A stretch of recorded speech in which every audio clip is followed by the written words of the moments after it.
So the reason I decided to review the Children of the Corn series is because I'm in a Facebook group called Killer Flicks. We recently started up a theme of the week, where every week we're going to have a different theme. This week we decided on killer children or a movie with a primarily child cast. So I was like, perfect, I will do the Children of the Corn series for this. I would love if you have any interest to come on over and join the Killer Flicks group on Facebook so that you can join in on this. It would be awesome. So anyway, let's get to the review. All right, time to start another huge franchise of films with 9 current films and a 10th on the way. But let's not focus on that daunting task, and let's focus instead on talking about the very first film, Children of the Corn. I've been thinking about getting that Arrow release, but I don't know if I'll ever do it. I'm sure it's wonderful. I have no doubt. But anyway, I've always found it to be hilarious because the original novella by Stephen King is only 8 pages long, and now there will be 10 films. There are more movies than there are pages of source material. You tell me any franchise that's even close to that. Jesus Christ. That they are milking those 8 pages dry. Anyway. All right, let's get to the film. Now, the opening narration that is also kind of sprinkled in throughout by the kid, I just don't feel like it fits the film. And I guess it just kind of feels like a coming-of-age, lighthearted voice, almost like a Sandlot narration on this really dark film. So I don't know. I just don't like the narration, and I honestly don't think that it's necessary. I don't feel like the kid's explaining anything that we couldn't have figured out on our own. So I think that was just a poor choice. Although, on the other hand, the music was a fantastic choice. The music in this movie is excellent. So I won't discredit it for that, nor will I discredit for a lot of things. I think this is a pretty good movie overall, but there will be some things that I have some discrepancies with, and we'll get into those. You could not make this movie today. I just don't think so. I don't think you could get away with kids butchering adults like this in a movie. Maybe. I mean, they had like Cooties or something recently and whatnot.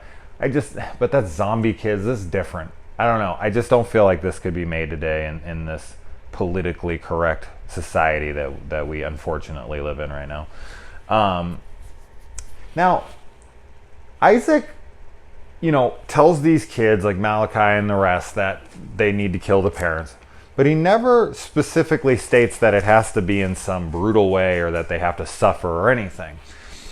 And while the kids are locking down the diner, which I really like, I like that they actually have a plan of attack and that they have lookouts and they go and they cordon off sections and shut things down so that they can't leave the establishment, and then they start going to the butchering. But as I said, they never state that it has to be in any mean way or hurt them or anything. So the fact that they take one of the guy's hands and put it through a food slicer, which isn't going to kill him, not anytime soon anyway, it suggests that some of these kids are actually getting some form of pleasure out of this, hurting them like this. So I thought that was an interesting spin on the movie, because thinking about what the goals are for the kids and then thinking about their actions, they don't really match up. They could just kill them, in their sleep or something a little bit more humane, if you want to call it that. I mean, obviously there's not really an easy way to kill something humanely, but much better than this. They could have went the Motel Hell route and never mind. I'll get into that one though. God, I'll review that one day. Any fans? Motel Hell? Yeah? Okay. Sarah Connor. Oh, Linda Hamilton, man. Always cool to see her. I don't honestly feel like I've seen Linda Hamilton in all that many movies. Really, I just don't think she had a big career. Obviously, she's huge in Terminator, but just thinking back, after Terminator, I didn't really ever see her much. I don't know what happened there. When she wakes up in the morning with her husband and she's like trying to have sex with him and he's just like, denial, let's get on the road. She gives this look of like unfulfillment in their relationship, which already kind of starts this, I don't know, discord between them that they'll have to overcome later in the film. And I don't feel like that they played off of that enough, because they kind of set that up like he was a neglectful husband or something, and that just didn't ever play into the film. So I think it's just kind of a little character trait thing, but I think they could have played off that a little more, like distrust or you know, being dissatisfied in the relationship, but it doesn't matter. Man, actually, right before, when they're driving in the car, you can clearly see, and this would be better on the Blu-ray, I'm sure, you can see a copy of Stephen King's Night Shift laying on the dashboard, a little meta nod there. And then, man, when they hit that kid in the road, holy shit, is that scene brutal. That is a fantastic scene. It is gnarly, man. And then we have a dream fake out where she goes to the kid. I hate dream fake outs. I mention that every time. I fucking hate them. Now, I think where this film probably was successful the most, and what made it a success like it was and then spawned so many sequels, was Isaac and Malachi. I mean, the casting of these kids and their performances in them. Now, do I think they give like Oscar award-winning performances? No. But they just fit the role so perfectly. They're so creepy. They're such creepy little kids. I personally prefer Malachi. There's just something about him. Outlander! Like, he's the person I remember from this film the most when I think of Children of the Corn. Malachi's who I instantly think about. But Isaac's a creepy little fuck, too. So really good casting there. And as I said, I think is the reason that this film had the success that it did. The little kid being able to see... Now, the whole supernatural element of this, it almost feels like at one point it's going to play that these kids were duped by a fast-talking little prophet like Isaac. And then, you know, obviously, we start to see that things are actually happening in the corn, which I'm glad that they went that route.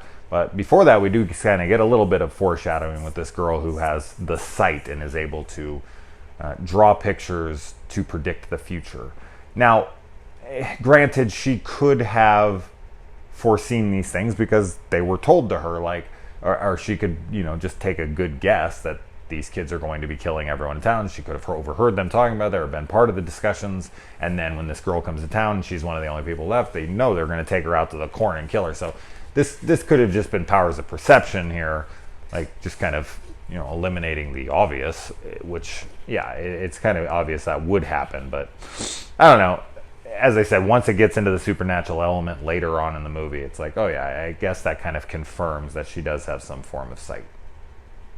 I've been in a cornfield before. I've went through cornfield mazes, and can't imagine like being chased through one of those, or it being night, or it being huge and not being. Those things are actually pretty fucking scary, man. They actually are. I would not want to be in one late at night for sure. So I think the setting inside a cornfield is fairly scary. And another thing I was noticing about this movie is I am a huge fan of Where Is Everybody movies. I talk about it a lot on here. And this movie is basically a Where Is Everyone movie, except for we kind of get an explanation first, beforehand. In most Where Is Everyone movies, the people come to town and then they slowly figure out what happened to everyone and why they're missing. And in this one, we kind of get an explanation of why everyone's missing, and then they get to town and everyone is missing. So it's kind of like one of my favorite plot concepts in reverse. And another thing I was noticing on this watch that I'd never noticed before is how many similarities this film shares with In the Mouth of Madness, which In the Mouth of Madness obviously was made after this movie.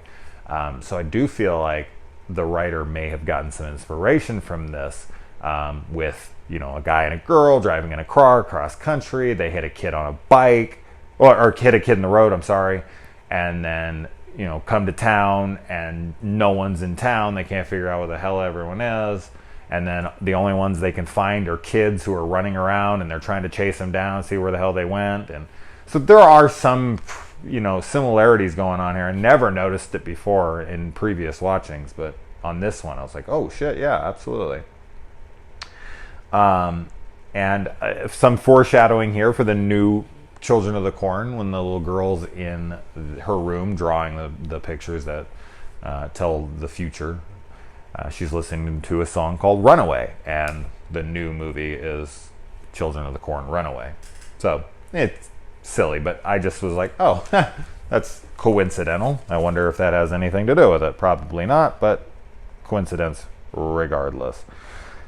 This couple, Linda Hamilton and her husband, are, they're abnormally composed for a couple that just hit and killed a kid in the road. Yes, they think that he was murdered, whatever, but they still hit him with their car, threw him under the car, ran over, his blood's ever, I don't know. They just seem to be like, yes, they're in a rush to get to a phone, but I don't know. They're like kind of making snarky little comments to each other in the car, almost lightheartedly, and then they get to the house and he's just being so blasé about things, like, oh, maybe we should go in here.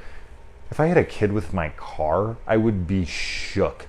I wouldn't be able to speak. I would just be driving around aimlessly like an idiot because I wouldn't even know what to do. I'd be so fucking crazy with guilt and fear and every other emotion that's negative. And I do like that the guy can so easily overpower the children. They're children. He should be able to easily overpower them. So I like that. I wouldn't have liked if he was to get in fights with the kids and they would have been giving him a good run for his money one-on-one. I'm sorry, it just wouldn't have worked. So I'm glad that they did stick to that. It made it a little bit more believable as this movie can be. And the little kid who comes out to help him, he's just he's trapped under the corn's attacking him, and the kid comes out and he's cutting him out, and he helps him, and he's like, get out of here, get the fuck out of here, what are you doing, go back. And the kid's like, excuse me. And then later they're running away and he's just like, if they're dead, why are we running? And he's like, where the hell did you find this kid? I love his little sarcastic dicky attitude, but I totally understand where the kid's coming from in that first part. I'm just and what he says later. I totally understand that kid. He was making me laugh, just sitting there excuse me, dude, I fucking came out here to save your life, dick. You could have said thanks, but I just get told to fuck off because I'm a kid? Bullshit. Then we get a little tremor shot under the corn, and the ground's all coming and making a wave under the dirt. I don't know if that was any inspiration for that, but it's possible. And the same thing, kid comes out and he tries to burn the crops, and the next time he grabs the thing and the kid's like, throw it right this time. I love that kid. He really was making me laugh. And the ending of this movie is very weird.